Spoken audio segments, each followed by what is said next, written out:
મિત્રો અમે હે ને વરસાદની મોજ માણવા માટે નીકળ્યા છીએ. જુઓ આ અમારું અહીંયા ઘર છે પાળજ, અને પાળજના સીમ વિસ્તારમાં અમે રહીએ છીએ. અમારાથી નજીક અહીંયા 2 કિલોમીટર પીપરાવ ગામ છે, અને ત્યાંનું પાણી ઓવરફ્લો થઈને મિત્રો અત્યારે અમે જ્યાં રહીએ છીએ ત્યાં આવી ગયું છે. અને હવે પછી મિત્રો અત્યારે અમારી જે જમીન છે અને જે ગામ વસેલું છે એ ગામમાં તમે ઓછામાં ઓછી જમીન 500 એકર જમીન હશે. અને અત્યારે દરિયાદેવ જાણે અમને મળવા આવ્યા હોય એવું વાતાવરણ, આહલાદક વાતાવરણ ઊભું થયેલું છે. એ વાતાવરણ મિત્રો હમણાં તમને અમે બતાવીએ છીએ.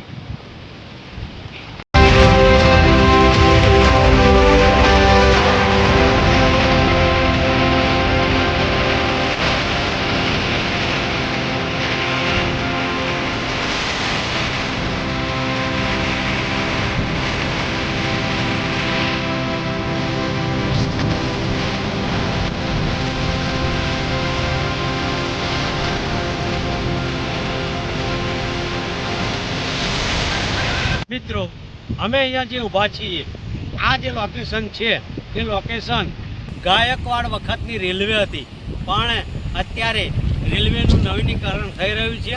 રેલવેની આજુ અને આ બાજુ પણ અમારી જમીન આવેલી છે, અને એ જમીનની મુલાકાત અમે ડાંગરનો પાક જોવા માટે આવ્યા છીએ. પણ પાણી પાણી પાણી દેખાય છે એવું અમારી આ જમીનમાં પણ પાણી આવી ગયું છે.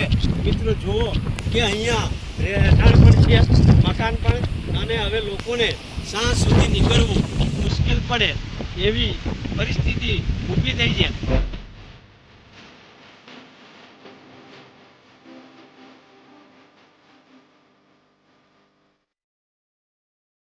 અહીંથી સામે પણ દેખાય છે એ પણ જુઓ કે નારિયેળી નારિયેળી એ પણ વસાહત છે.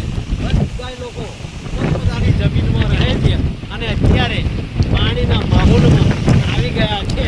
અને સામે દેખાય છે એ અમારા નજીકનું 1 કિલોમીટર 1.5 કિલોમીટરના અંતરે સિલવાય ગામ આવ્યું છે.